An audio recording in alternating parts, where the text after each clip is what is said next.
Les grandes dames ne scandalisent pas, les grandes dames influencent. Cuando bailas mi corazón gira contigo. Bailo contigo bajo las estrellas. Cada paso es como un suspiro mío. Bienvenue à toutes les grandes femmes, mais bien sûr à tout le grand monsieur dans la cité de grandes femmes. Ici pour vous, Inès Kandé, dans une nouvelle vidéo sur comment apparaître attirante sans pour autant scandaliser. Nous savons tous que être grande femme n'est pas toujours synonyme d'être couverte de la tête aux pieds.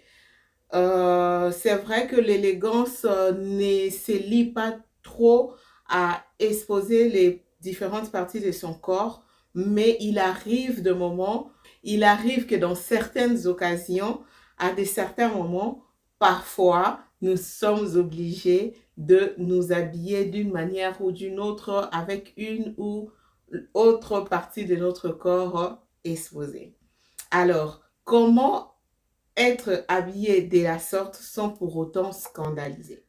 D'abord, je dirais, il faudrait se connaître soi-même. Lorsque vous connaissez votre corps, à ce moment-là, vous savez exactement quelle est la partie de votre corps que vous pouvez mettre en évidence.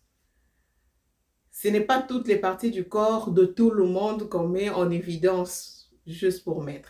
Il faudrait connaître son corps. Parce que lorsque vous connaissez votre corps, vous devez normalement vous sentir très à l'aise dans ce que vous mettez comme vêtements. Ou encore très à l'aise dans le genre de maquillage que vous avez. Ou encore le genre de coiffure que vous avez. Parce qu'il y a certaines coiffures qui ne vont pas, par exemple, avec une personne qui n'a pas de front, par exemple. Il y a aussi de ces coiffures qui vont très très bien avec les femmes avec de front. Il y a aussi de ces vêtements qui ne vont pas trop bien avec des femmes avec de poitrine. Et il y en a, ça passe. Donc, premièrement, il faudrait que vous puissiez connaître votre corps. Deuxièmement, être très confiante dans ce que vous mettez. Parce que la confiance, c'est ce qui affirme même l'élégance. Parce que vous pouvez vous habiller plutôt élégamment. Mais lorsque vous n'avez pas la confiance en vous, vous n'avez pas la confiance en ce que vous avez mis, cette élégance ne ressort pas. Donc, l'élégance et la confiance marchent ensemble. Et pour être élégante, il faut être convaincu de ce que vous avez porté, de ce que vous avez mis sur vous, ou encore de l'apparence que vous donnez. Alors, lorsque vous connaissez votre corps, vous déterminez quelle partie vous pensez être abordable, possible pour vous d'exposer. Alors, à ce moment-là, vous choisissez les types de tenues. Alors, tenez aussi compte des tissus, parce qu'il y a ces tissus, par exemple, qui sont transparents. Et lorsque ces tissus sont transparents, qu'est-ce qu'il faudrait mettre en dessous? Qu'est-ce qu'il ne faudrait pas mettre en dessous? Et lorsque vous mettez tel ou tel autre en dessous, telle ou telle autre chose en dessous, est-ce que ça passe? Est-ce que ce n'est pas trop scandaleux? Je donne un exemple. Vous pouvez mettre un top transparent. Et à l'intérieur, vous mettez par exemple un soutien blanc pendant que le top est noir. Carrément, on voit clairement l'intérieur de ce que vous avez porté. Et est-ce beau à voir? En fait, c'est la question qu'il faudrait vous poser. Ça dépend d'une personne à une autre, mais les notions de l'élégance restent les mêmes. Et aussi, sans négliger l'aspect de où nous allons plutôt. Où est-ce que nous allons? Donc, lorsque vous vous habillez et que vous vous considérez comme une grande dame, habillons-nous pour ne pas scandaliser. Et ne pas scandaliser n'est pas toujours synonyme d'être couverte de la tête aux pieds, comme je viens de dire, mais il faudrait se connaître soi-même. Il faudrait connaître le parti de son corps que l'on peut ou ne pas exposer. Et dire que l'élégance, c'est éviter d'exposer une ou telle autre partie de son corps, cela n'est pas toujours le cas parce que nous avons de ces événements ou encore de ces occasions ou encore de ces cérémonies où on est obligé ou encore on se sent obligé ou on se sent plus à l'aise de s'habiller de telle ou telle autre façon en exposant telle ou telle autre partie de son corps. Donc, nous ne sommes pas interdites, nous les grandes dames, de nous habiller en exposant telle ou telle autre partie de notre corps, mais il faudrait juste connaître son corps. Il faudrait juste savoir quel type de tenues vont avec notre morphologie, avec notre apparence, avec ce que nous voulons ressortir comme message. Ça compte aussi beaucoup parce que lorsqu'on s'habille, c'est un message qu'on transmet. Alors, lorsque vous vous habillez, quel message vous voulez transmettre à ceux qui vous regardent? D'abord à vous-même personnellement. Parce que moi, quand je m'habille, je me dis, je rêve même parfois de ça. Ce n'est même pas que, c'est pas rêver en fait, mais c'est planifié dans ma tête. Parce que tout commence là-bas. Je planifie tout déjà dans ma tête. Je me dis, pour telle occasion, j'aimerais ressortir une telle ou encore un tel type d'Inès. Je veux ressortir par exemple une Inès gentille, timide. Bien, je peux m'habiller et apparaître très gentille et timide.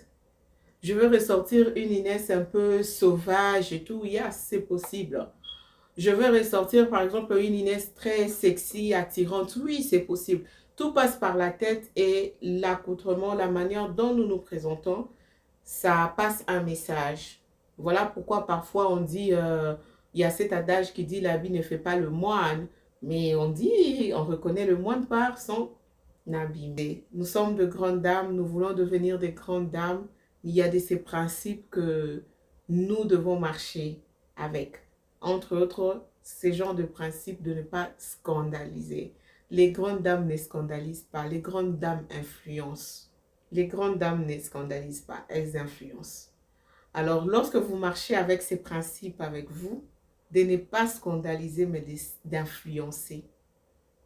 Vous allez vous dire qu'il y a de ces choses ou de ces vêtements ou de cette façon de s'habiller ou de ne pas s'habiller qui ne conviennent pas aux grandes dames. Donc, je veux vous présenter ici certaines de mes tenues que j'ai essayé de varier un tout petit peu pour vous donner différentes idées de différentes occasions pour ces genres de tenues.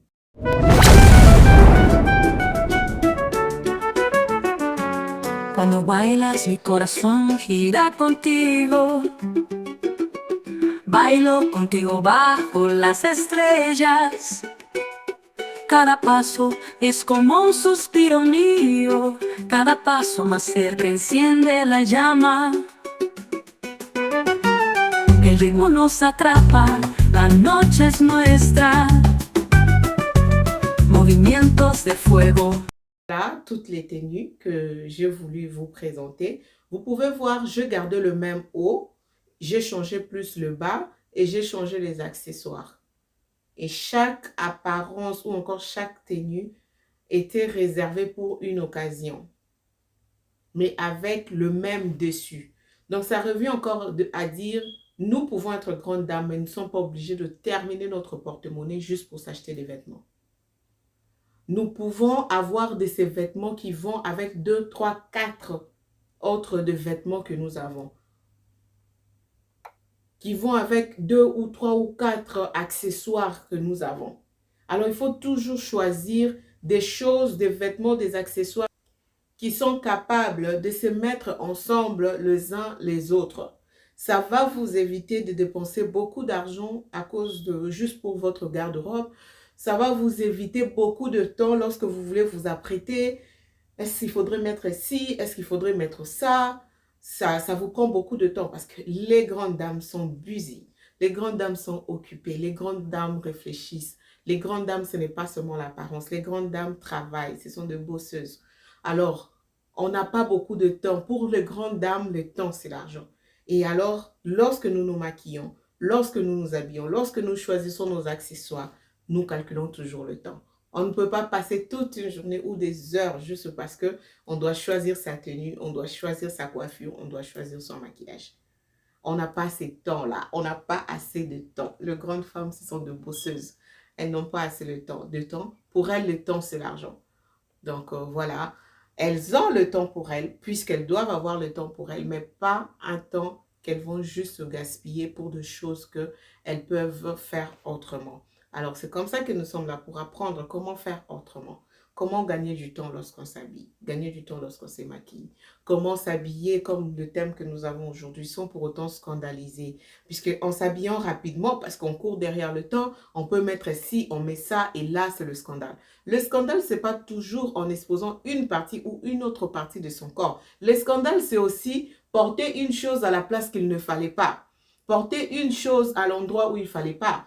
Faire un maquillage qu'il ne fallait pas pour telle ou telle autre occasion, avoir une coiffure quelconque pour telle ou telle autre, ça aussi c'est scandalisé. Parce que ça c'est l'erreur que beaucoup de femmes font, elles pensent qu'elle s'habille comme ça, elle scandalise juste parce qu'elle a exposé une ou telle autre partie de son corps. Mais elle oublie, sa manière là de s'habiller là, ce n'est pas comme ça qu'elle devait venir à cet endroit là. Pas parce qu'elle a couvert son corps de la tête aux pieds, non, mais parce que cette tenue-là, ça donne pas envie de regarder. Dès qu'on regarde, on se dit, mais comment elle est arrivée ici? Qu'est-ce qu'elle fait ici? Comment elle vient ici habillée comme ça? Ce n'est pas toujours lorsqu'on s'expose, non. C'est aussi quand on classe mal les choses. Lorsque vraiment tout est chaotique sur vous. Ça aussi, ça scandalise. Parce qu'on regarde, on se dit, mais c'est pas beau à voir. Donc, ne pensons pas toujours que ce qui n'est pas trop beau à voir est toujours ce qui expose une ou telle autre partie du corps. Non, c'est aussi ce qui est très très mal classé. Ça scandalise aussi. Ça donne pas envie de voir. C'est pas beau. Parfois même, ce sont des couleurs. Vous allez voir une femme habillée du genre, elle sort, elle arrive quelque part. Elle est habillée en vert au-dessus, elle prend un pantalon orange, elle met là, et puis elle a des baskets rouges aux pieds. Et c'est par exemple un mariage. J'exagère par exemple, mais je donne juste une illustration. Vous voyez combien c'est scandaleux, parce que tout le monde va regarder pour dire, c'est quoi ça? Vous voyez? Donc, ça s'apprend. Ne soyons pas ignorantes, ne soyons pas trop orgueilleuses. Une femme, une grande femme, comprend que, une grande dame, j'allais dire, comprend qu'on apprend tous les jours. Elle a l'esprit ouvert. Elle apprend. Et lorsqu'elle apprend, elle développe, elle ajoute son intelligence à elle pour encore développer plus que elle a apprise. C'est ça aussi être grande dame. Voilà, être grande dame, c'est aussi savoir comment mettre ensemble ci ou ça pour que ça marche.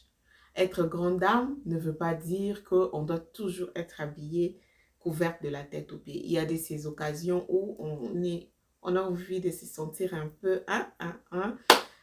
Ce n'est pas interdit, mais juste il faut savoir comment le faire. Il faut savoir le faire, comment mettre ensemble pour que ça ne soit pas scandaleux, pour que les gens ne puissent pas crier. C'est ça, ce que j'ai voulu partager avec vous aujourd'hui. J'espère que chacun de nous a pu gagner quelque chose de cette vidéo. Si vous avez aimé, si vous avez apprécié, n'hésitez pas de partager, de liker, de commenter. Si vous avez des commentaires à faire, si vous avez aussi des avis à donner, n'hésitez pas. On est ensemble, on est là en train de bâtir la cité des grandes dames ensemble. Et voilà, merci de nous suivre. À la prochaine vidéo. Tus manos en las mías, mares en tormenta, brisas que entrechocan como tinta en menta. El latido del tambor nos enfrenta y la noche promete coreografías sueltas, bailando bajo